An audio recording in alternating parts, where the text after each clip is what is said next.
since applied his analytical skills to investigating tick-borne infections. He published in 2015 about transmission time from tick attachment, so he's in the medical community now, whether he likes it or not, as a patient from an engineer's perspective. So without further ado, Michael Cook. Thank you very much. Thank you. When I first started at Texas Instruments, building computer chips, for every 100 built, 99 died. By the time I left in 1999, for every billion built, 1 died. These were silicon chips. The failures were just ground up into sand. I respect all you doctors who are dealing with human beings and your successes of people walking around healthy or much improved. The first project that I worked on was this claim that it takes 24 or 48 hours of attachment for ticks to transmit Borrelia infections. And I searched the literature back, just going back as far as I could, and found, get the right button, and found that it originated in a 1987 paper by Peasman. But in actual fact, his paper, when I received the original paper from the British Library, transmission took place in less than 24 hours. In '91, he didn't even start the clock on the transmission time until 36 hours, but did find transmission in less than 36 hours. And in 1996, Peasman and others went back to 24 hours and were finding transmission in less than 24 hours. The minimum attachment time has never been determined. Ticks can be systemically infected. All this work was done with laboratory animals, laboratory ticks, laboratory species of Borrelia. And so there's a reason. It took me quite a few years to work out why they still are adamantly saying it takes 36 hours or 24 or even 72. And I won't go into that now, but there's a reason for that. Lyme disease, clinical diagnosis, symptoms.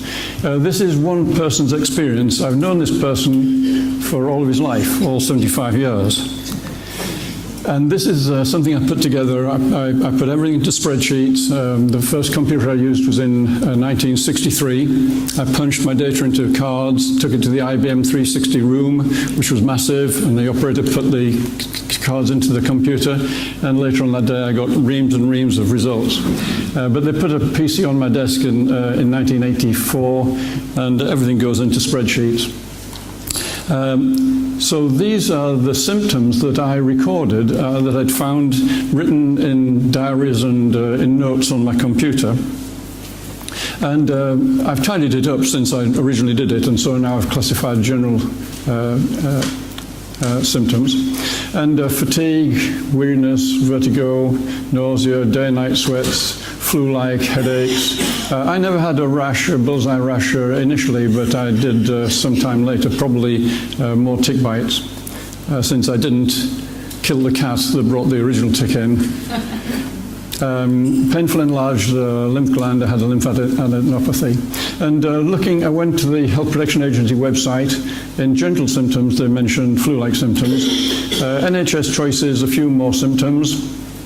But I'd heard of chronic fatigue syndrome and ME, and so I decided just to quickly look at websites for that. And BBC Health had these symptoms. ME Association had these. And I purchased a Ramsey's book, who was the doctor that investigated the outbreak of illness in doctors, nurses, and patients at the Royal Free Hospital. And he doesn't list the symptoms in his book, but going through it and writing them down, this is getting a bit more like me. Eyesight problems, floaters, fleeting shadows, temporary blindness, blurred double vision, and obviously hearing problems, hearing loss, tinnitus. Symptoms, musculoskeletal symptoms. These are all the chap that I know very well, and so neurological problems can be a problem, and Cognitive dysfunction, a big problem with speech problems. I'm not too bad today, stammering, word search problems, can't ever get the right word, confusion, concentration, and mood swings, irritability, paranoia, depression, anxiety. Ramsey's book had them sort of these classified as emotional instability. So from my point of view, knowing me well, for me the key markers for Lyme borreliosis are its diverse, multisystemic symptoms. There's 1, 2 or more at any one time. There are different symptoms at different times. And the big marker for me is it's relapsing remitting. It comes and goes. Some days you're feeling a bit better, very well. Other days you collapse. There are other tick-borne diseases where you tend to focus on Lyme disease, and it's the one that people tend to talk about. But there are many, many other tick-borne diseases and co-infections. There's more than 1,400 human pathogens that are injuring people right now. There are more than 45 tick-borne diseases, more than 30 bacterial, more than 15 viral, and babesiosis. This is a chart that I've put together. It is not complete. It just gives you some idea of some of the things that I've looked at. Bacterial pathogens, anaplasmosis. Symptoms. There's one species: fever, headache, muscle pain, malaise, chills, nausea, coughs, confusion. Babesiosis. There's more than 20 species of those. Fever, headache, body ache, loss of appetite, nausea, fatigue, and so it goes on. More pathogens. I've actually, this one appears in the next chart as well. I don't know whether it's a mistake of mine or whether I realized that mycoplasma are maybe neither viral nor bacterial or something in between maybe. But anyway, chest pain, chills, coughs, sweating, fever, headache, sore throat. You heard of all those in one of my early slides. And then viral babesiosis is a parasitic disease. There are more than 20 species. Fever, headache, body ache, loss of appetite, nausea. It gets pretty repetitive, and I don't know how doctors can ever sort this out. The symptoms are so similar. Crimean Congo hemorrhagic fever is appearing again. It's in the class of bunyavirus. And so forth. But what's the chance of having co-infections? This is unpublished data from a study done by Dr. Lambert. Hopefully this will get published. These are patients with a positive test for Lyme disease. And in this group of people, 10% had Borrelia infection only. 90% of the people had a co-infection. Sometimes 1, sometimes 2, sometimes 3, sometimes 4. This was a smaller study. Colonel Garg in Warsaw presented a poster session with about 400 people in his study. And he came up with a figure of 85% had co-infections. I think he was finding as many as 5 or 6. And what are these co-infections? This again is based upon test panels which varied in selecting the diseases to look for. So it is not necessarily an accurate picture of any particular area, any particular country, any particular time. But it's going to give an idea of exactly what's happening. For every person with a Borrelia infection, 70% were testing positive for chlamydia pneumoniae, about 40% for Ehrlichia, and so on and so forth. Epstein-Barr, Yersinia, and chlamydia trachomatis. So that's a challenge for everybody, and it means that it's probably very important to understand what co-infections people have, because the treatment, that's maybe why treatment fails for some people, that they have other infections. The vast majority have other infections, and I know Richard Horowitz in America, what he does is he doesn't even try to start treating Borrelia infections until he's fixed all the others prior to that. Moving on, I've had 5 papers published in medical journals now. The first one on transmission. The next 3 were on testing. meta-analysis of commercial test kits that are used. I'm not going to go through any of that data. It's available in my papers if anybody has an interest in it. The testing is poor. The third and fourth papers are on Bayesian analysis of the two-tier test. That's a test where you have a positive first test, and that's not sufficient to diagnose Lyme disease. You must have a positive second test. And that's called the two-tier test. Based on independent studies of test sensitivity and specificity, the two-tier test currently used in this country with the ELISA test and the immunoblot generates more than 500 times more false negatives than HIV testing. HIV tests are supremely accurate. Sensitivity is well above 99%. They're ELISA tests, the same as those used for Lyme disease. There's been no improvement in test sensitivity of the commercial test kits that are used for Lyme disease in the last 20 years. That data is in the first paper that I published. And I thank Professor Puri at Imperial College, who's been a co-author working with me on these papers. In addition to intrinsic issues with the testing, which is poor, there are specific problems that can occur in laboratories themselves. And in fact, the majority of testing was in this country. Some of it's done in primary care trusts, but much of it historically had been done by Lyme reference laboratories. One was on the south coast of England.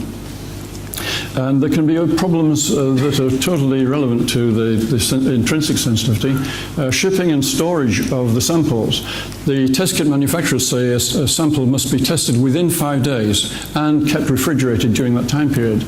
If not, if it's not going to be tested in 5 days, it needs to be frozen. I have very, very many patient reports from the laboratory that indicate the date that the sample was drawn, the blood was drawn, and the date that the report was written. It is not possible, it is not possible to define when the actual test was run. There's no date for that. So some records show quite a long time interval, 30, 40 days, between the blood drawn and the report being written. Another problem was the use of inappropriate test kits. A test kit that was sold for, marketed for serum, was used for cerebral spinal fluid. That was without validation from the manufacturers, nor validation either from the laboratory using this test. They never proved that it even worked. Other issues were process modification. Incubation times were changed from 30 minutes to 60 minutes, and that should have improved the sensitivity of the test. The tests actually, the Western blots were very weak controls, and so probably serum dilutions or reagent dilutions were also taken as well. The manufacturer supplied, reading Western blots is, I learned to do it. It's quite a complex process. And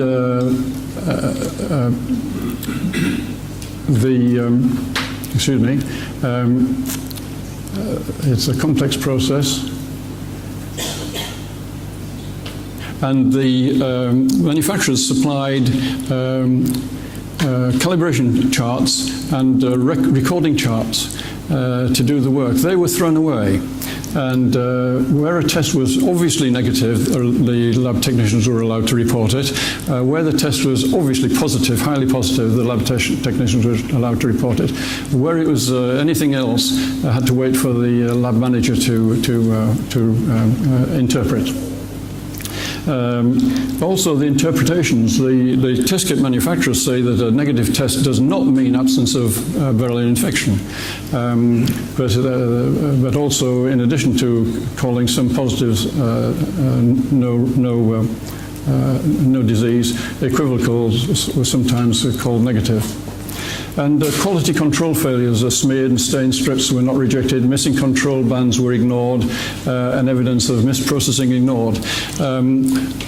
working with some patients and having a special investigation done with the laboratory by the Clinical Pathology Accreditation Group, that laboratory was shut down and work was transferred to Porton Down. So there can be things that go wrong even with the best test in the world. Summary and conclusions. First, the infection itself. It's a relapsing remitting disease. It travels with company. Many co-infections. It has a persistiform. It moves from when stressed, it moves from the L form into a persistiform. There are probably trillions of those in my body now. They probably awaken every now and then, convert back into L form. They have to be, the Borrelia life cycle requires it to be back in the blood. Although it exits the bloodstream as fast as possible to evade the immune system, it burrows into tissues, cartilage, brain, nervous system, everything, heart. And so the round bodies can. So you need to have for the next tick to pick up the Borrelia, to complete the Borrelia, to keep the Borrelia cycling through mammal to tick to mammal to tick to mammal to tick. They're obviously reawakening, getting back in the bloodstream, and making you sick again. If your immune system's suppressed, or if you're no longer taking antibiotics, or no longer having herbs, or your diet's gone, or you're stressed, bingo, you're feeling sick again. And it's a multi-systemic multitude of symptoms, and it's relapsing, and it's relapsing remitting. Testing. Commercial test kits used in the UK have very low intrinsic sensitivity, and they have unknown sensitivity for many pathogenic species. The second most common species in this country is Valesiana. The test sensitivity of Valesiana is totally unknown.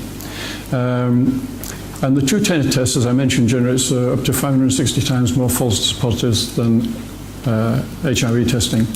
Laboratory practice, the UK is now requiring accreditation of microbiology labs to ISO 15189.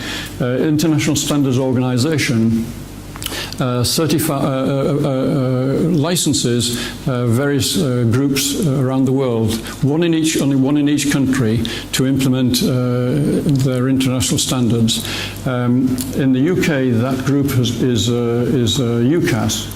And in actual fact, the NICE guidelines require the testing laboratory to be UCAS accredited. That excludes all laboratories anywhere else in the world, because they qualify to the same standard, but by their country's organisation licensed to do so.